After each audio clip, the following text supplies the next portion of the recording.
Hello guys, in today's video we're gonna talk about how to fix Instagram couldn't refresh feed.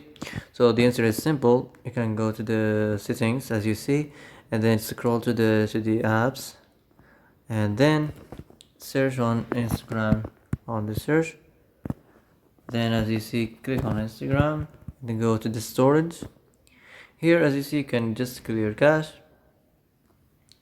and if it does not work, you can try to restart the phone, for example. And if it does not work again, you can try to clear data, but be careful, you will lose all your data, so be careful with that. So that's it.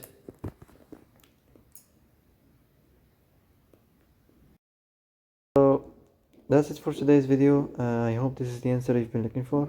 If you like this video, don't forget to like and subscribe, and see you in the next video.